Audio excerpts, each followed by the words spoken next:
Vous pouvez me confirmer que vous m'entendez bien? Très, très bien. Nickel, parfait. Bon, bah, bonjour à tous et excusez-moi d'être à distance. Merci à BPI pour mettre, en avant ces startups d'IA. Merci, d'accueillir, Factonix pour nous permettre de pitcher notre solution, notre vision et merci particulièrement à Pejman et à Camille pour l'organisation de ces 2 journées. Donc je vais vous partager ma présentation.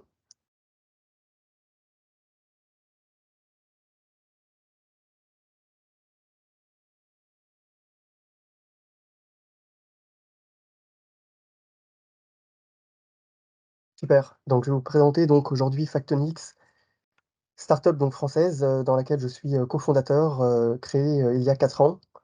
Je suis Charles Dazy, et j'ai une dizaine d'années d'expérience dans, des sujets d'IA, à la fois sur des sujets conseils, comme dans des secteurs comme les secteurs bancaires, par exemple. Je vais démarrer ma présentation par une question simple, qui est que, qu'est-ce qui est, selon vous, plus important, en entreprise, que la performance d'un modèle d'IA lorsqu'on parle d'IA en entreprise? On peut citer beaucoup d'éléments effectivement. On a eu des éléments juste avant sur la qualité, effectivement très important. Toutefois, nous, ce qu'on va mettre en avant, l'élément le fondamental, c'est, la solution. La solution métier, au sein de laquelle le modèle est embarqué. Puisque une de nos convictions chez Factonix, c'est que le modèle n'est qu'une composante d'un puzzle beaucoup plus large qu'on va appeler solution IA. Et donc c'est à cette première conviction que nous, on va aujourd'hui, effectivement apporter, des éléments de réponse. Comment passer d'une entreprise centrée sur le modèle, comment passer d'une entreprise IA qui est modèle centrique à une entreprise IA qui est solution centrique. Et finalement, quand on parle de solution centrique, c'est production centrique, c'est-à-dire capable de générer de la valeur au quotidien. Je vais vous donner une anecdote. Aujourd'hui, donc, j'ai 10 ans d'expérience. Il y a 10 ans tout pile, j'étais diplômé en mathématiques. C'était les premiers temps où on parlait de data science en entreprise.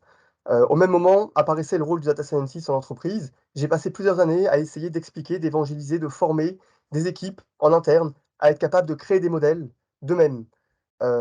Souvent, on réussissait à leur faire passer des connaissances, mais finalement, il y avait toujours la frustration des équipes métiers de ne pas pouvoir utiliser ces connaissances pour générer de la valeur. Bah, les entreprises, depuis à peu près 10 ans, ont essayé, ont tenté de la même manière, formation sur formation, d'évangéliser, de former des équipes à créer d'elles-mêmes des modèles de machine learning avec le même constat qui est que finalement, ces entreprises n'arrivent pas à transformer l'essai, à passer d'une entreprise qui est finalement où la connaissance en machine learning aujourd'hui, elle est acquise, à une entreprise qui soit mature sur ces sujets d'IA en entreprise. Et ben, c'est à cette difficulté effectivement que nous, on s'adresse, chez Factonix.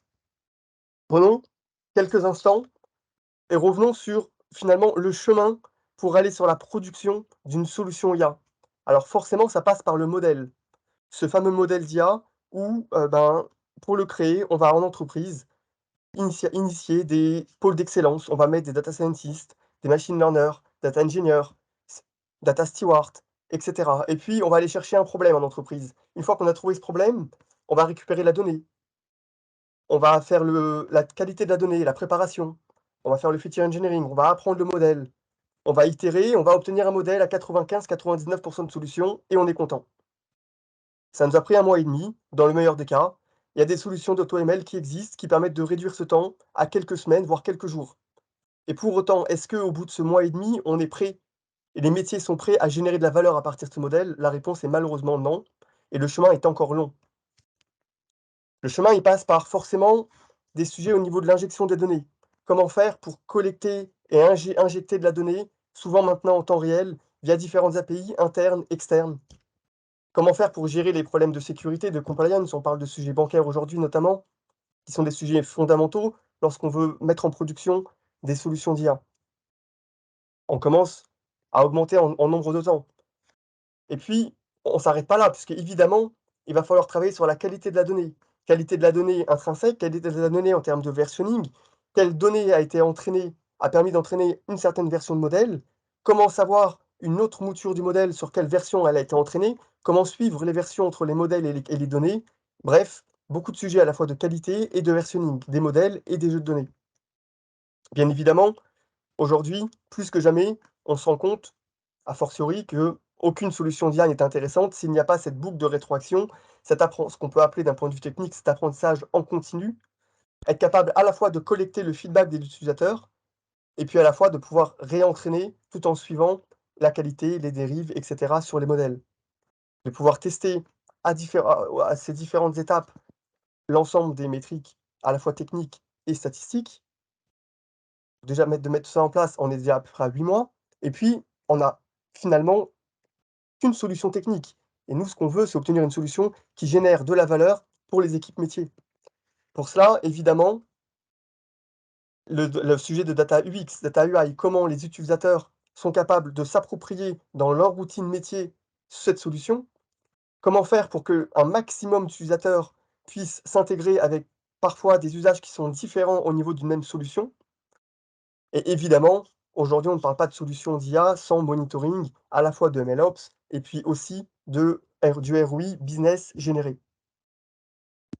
Voilà à peu près une petite dizaine d'épiques. On aurait pu en rajouter davantage, notamment sur la partie support, puisque une fois que la solution est finalement répond à ces différentes contraintes, encore faut-il pouvoir la soutenir, la supporter. Et ben, d'un modèle qu'on avait créé en quelques semaines, nous voilà à près de 13 mois, et je pense que ça parlera à pas mal de personnes, 13 mois pour atteindre une solution enfin en production. C'est énorme. C'est énorme et c'est surtout extrêmement coûteux.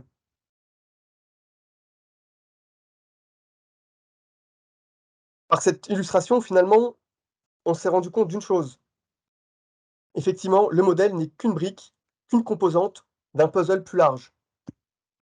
Néanmoins, ce n'est pas la seule conviction. Nous, on a une seconde conviction chez Factonix, c'est que chaque solution IA est unique. Il n'y a pas de on ne peut pas plaquer une solution dans un autre environnement pour des raisons qui sont des questions d'utilisation, qui est des questions de où est-ce que la solution est déployée dans l'organisation. Chaque solution IA est unique. Voilà nos 2 convictions chez Factonix.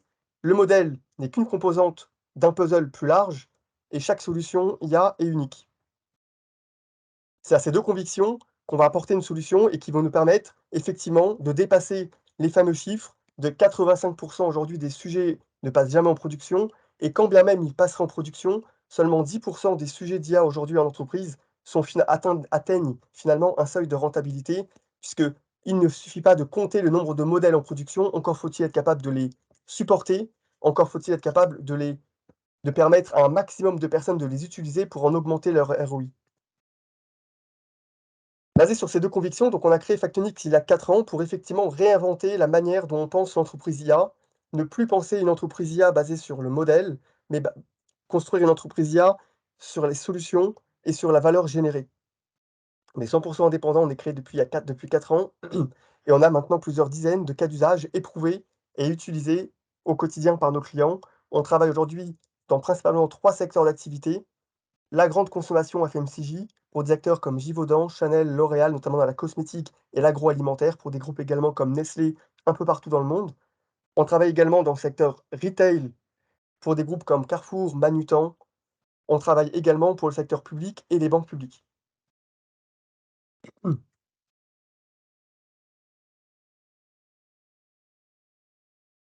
Partant de ces 2 convictions fortes, comment on y répond? Quelle solution on apporte chez Factonix? Chez Factonix, effectivement, on va apporter une plateforme qui est à la fois rapide, scalable, sustainable et successful. Rapide, puisqu'on développe une architecture qui est unique, avec des capacités d'IA qui permettent de répondre rapidement à des solutions qui sont à chaque fois hautement personnalisables. Donc toutes les solutions qu'on génère à partir de la plateforme Factonix vont être complètement différentes les unes des autres. Toutefois, elles vont pouvoir être rapidement déployées et rapidement mises en place grâce à cette architecture, à cette plateforme sous-jacente qui va permettre de mutualiser finalement un ensemble de briques qu'on va voir tout de suite après. Et évidemment, toutes ces solutions sont immédiatement aptes à être en production puisque cette plateforme évidemment répond aux différents enjeux de mise en production de ces solutions d'IA.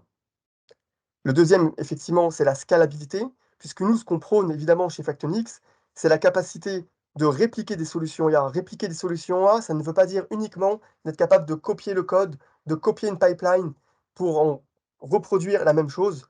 Non, il va s'agir, comme on l'a dit évidemment, de pouvoir répliquer tout en adaptant. puisque encore une fois, il n'y a pas de problème qui ne se ressemblent, même dans une même entreprise. Les problèmes d'IA sont toujours différents et donc il faut être capable de répliquer l'usage, répliquer les métriques, répliquer évidemment toute une logique de briques techniques, tout en étant capable de s'adapter à des environnements, des équipes, à des problématiques business qui sont différentes. Sustainable, puisque effectivement toutes nos solutions, on est en mode SaaS, donc toutes nos solutions vont pouvoir être maintenues. On a des équipes de R&D qui vont travailler sur les différentes briques, notamment les couches d'IA qu'on va détailler, ensuite, et donc on va pouvoir générer de la valeur dès le premier jour d'utilisation et surtout être capable d'augmenter la valeur jour après jour, dès le premier jour et puis jusqu'à, finalement, jusqu'à l'infini. Et successful, puisque notre plateforme, elle va être rentable dès le premier jour d'utilisation. On n'a pas de logique de POC, puis d'industrialisation. On respecte les contraintes d'industrialisation dès les premiers jours. Donc, il n'y a pas de pilote. Les solutions sont utilisables dès le premier jour par les équipes métiers. Elles sont capables de générer de la valeur dès les premiers jours. On va couper donc sur les temps évidemment de développement. On va couper évidemment sur tout ce qui va être les coûts d'une plateforme avant la génération de valeur, puisque dès les premiers jours d'utilisation, les solutions vont pouvoir être utilisées dans un environnement business. Ainsi, Charles, je vais te challenger un tout petit peu. allez, je t'en prie. Le deal, c'est le tech qui parle la tech. Tes convictions, on les partage. Peut-être rentrer un peu plus sur la partie stack tech. Alors on y va. Ben, merci pour Ce l'introduction. serait, ouais, ce serait vraiment top. Parfait. Bah, voilà, donc on attaque un peu plus du tech, effectivement. Donc sur la partie tech, on a donc cette plateforme qui va être construite sur à la En fait, fois une sur la tech, tu peux y aller en mode hard. Ils ont faim OK. ici. Super. Bah, du coup, sur la partie plateforme, donc on a cette technologie, elle est divisée en 2. Elle est divisée sur une plateforme et sur une solution. Cette plateforme, elle permet effectivement dans des contraintes d'industrialisation, de pouvoir répondre à des enjeux d'infrastructure et à des enjeux d'IA. Sur la partie infrastructure, on va partager, comme d'autres plateformes, différentes briques qui sont indispensables. Sur la partie data connexion, d'être capable de se connecter à différents connecteurs de données, que ça soit sur des connecteurs cloud, que ça soit sur quelques connecteurs propriétaires ou des connecteurs, on va dire, beaucoup plus simples, permettant à des personnes, business de déposer, par exemple, des fichiers, Excel. Sur la partie infrastructure, on va être capable, évidemment, là aussi, comme beaucoup d'autres plateformes, d'être capable d'être rentré dans une logique d'orchestration, donc c'est-à-dire de pouvoir, déployer, dans, des couches finalement de mise en production, donc avec des couches type Kubernetes, de pouvoir permettre à des, donc à des aux différents projets, aux différentes solutions, de pouvoir reposer sur une couche Kubernetes qui va permettre de pouvoir, gérer, la charge, que ça soit sur la version SaaS, que ça soit sur la version on-premise, avec une couche évidemment, de listening et d'ordonnancement qui vont permettre de pouvoir, écouter, si je puis dire, les différentes inférences et de pouvoir les ordonnancer, selon les besoins des utilisateurs métiers. La couche MLOps qui là aussi est indispensable à toute plateforme aujourd'hui, qui va pouvoir permettre de monitorer à la fois des métriques sur la qualité de la donnée, comme sur la partie, qualité des modèles. Et puis ensuite, on a cette couche de, layers AI. Donc sur cette couche des layers AI, on a développé donc et on développe au quotidien, notamment sur cette équipe de R&D qu'on a chez Factonix, ce qu'on va appeler des enablers, qui vont être des librairies qui vont permettre, sur la version studio de la plateforme, de permettre d'accéder à des, accélérateurs. Donc ça va être des modèles prêts à être, utilisés. Je vais en citer quelques-uns. Ça peut être, par exemple, sur de l'ontologie builder, donc d'être capable de construire des ontologies business, de manière automatique, quelle que soit la langue, quel que soit l'environnement, enfin, quel que soit le sujet, business. On a de cette manière, je vais pas les détailler tous, on a une douzaine aujourd'hui de couches IA qui sont, des enablers qui me permettent d'accélérer le développement de ces solutions. Donc j'en ai cité une, je peux en citer d'autres, comme par exemple des sujets autour de tout ce qui va être topic modeling, d'être capable, là encore, quelle que soit la langue, quel que soit le sujet, métier, d'être capable, d'avoir une réponse sur ces sujets de topic modeling qui dépasse largement aujourd'hui, l'état de l'art dans les, différentes approches, marché et qui vont permettre aujourd'hui de déployer des solutions que je montrerai tout à l'heure, beaucoup plus rapidement. Donc sur cette couche AI layers, on a ces enablers d'un point de vue, algorithme et on va aussi avoir pour la version studio les frameworks qui vont permettre de déployer, des solutions basés sur des algorithmes développés en interne sur la plateforme Factonix. Donc là, on va retrouver des frameworks qui vont permettre d'avoir des templates de solutions, pour intégrer encore une fois les algorithmes au niveau de la plateforme. Enfin, si on quitte cette vision plateforme, on a cette vision solution où on va retrouver une vision logicielle fortement personnalisable au niveau notamment, de l'ordonnancement des projets comme de, la partie visualisation. La plateforme aujourd'hui, elle est déployable sur AWS, sur Azure, également on-premise.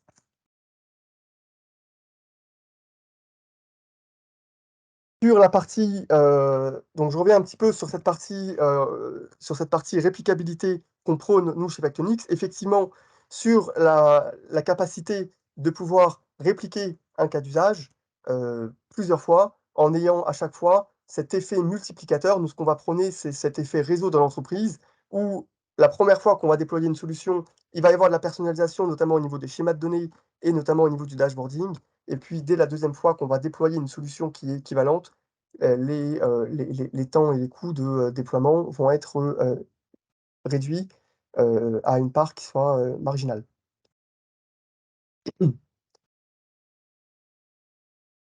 Les verticales aujourd'hui qu'on supporte, donc comme je le disais, c'est sur la partie FMCG, retail, également ONG et banque, sur des solutions qui vont être, sur la partie FMCG, notamment au niveau agroalimentaire, d'être capable de créer from scratch des nouveaux produits alimentaires avec des moteurs de génération de recettes.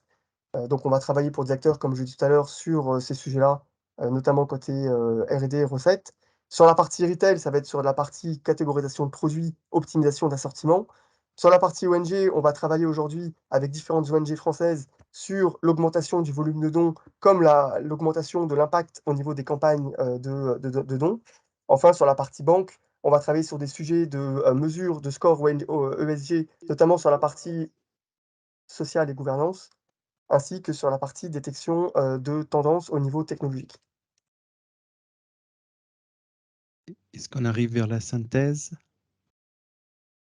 Je vais donner quelques exemples sur la partie cas d'usage, donc déployée via la plateforme. Effectivement, sur, la partie personnalisation, au niveau, des grilles de dons pour les ONG, où on va permettre d'augmenter le volume, des dons, donnés à des ONG, avec un ROI sur la plateforme et ainsi sur ce côté ROI plus que sur la solution en elle-même, puisque c'est ce ROI que nous, on va prôner, chez Factonix qui, n'aurait pas été rendu possible via d'autres solutions qui nécessiterait de, rentrer, dans, le redéveloppement de l'ensemble, de, ces, briques, techniques. Et j'aimerais un dernier exemple au niveau, de, la catégorisation, de produits, pour des, marketplaces d'e-commerce où là encore, on atteint un ROI assez important grâce, là encore, à la fois à la partie, infrastructure, mais également à la partie couche AI sur ces, logiques d'algorithmes, donc d'enablers, là en l'occurrence, de large scale classification. Bon, merci Charles, merci beaucoup. Du coup, est-ce que quelqu'un a une question dans la salle ou à distance? Peut-être sur des cas concrets, des cas d'usage, ou pour entrer un petit peu plus dans Mmh. ce que vous faites techniquement chez Factonix. Mmh. Allez, moi, j'en ai une. J'arrive pas à voir l'élément différenciateur. Ce matin, on a challengé Databricks, par exemple, ou DataIQ tout à l'heure, par rapport à d'autres acteurs du marché. Hier, on a vu Yeser. Là, on vient voir DreamQuarks. On a vu Lighton hier.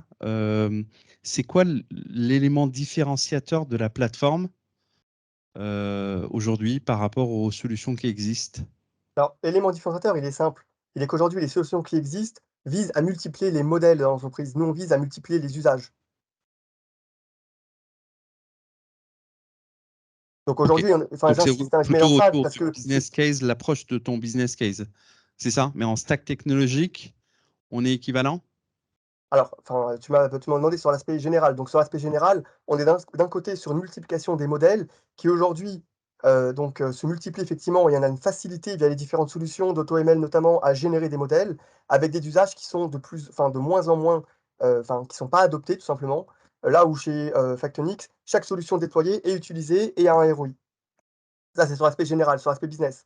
Sur l'aspect technique, comme je disais, c'est de permettre d'apporter l'ensemble de l'infrastructure permettant une mise en production de solutions et pas de modèles. Là encore, j'insiste, alors Très effectivement, clair. la nuance, elle est sur ce modèle versus solution.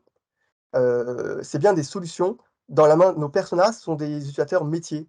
C'est, des, directeurs de R&D, par exemple, dans des groupes comme Nestlé, ça va être ou des groupes comme L'Oréal, ça va être des, responsables produits, par exemple chez Chanel, chez Manutan. Ça va être des responsables de la collecte de dons chez Action contre la faim, par exemple, pour donner quelques exemples. On est sur des utilisateurs qui sont des utilisateurs métiers et effectivement, ça peut, l'IA, c'est un sujet d'entreprise avant tout.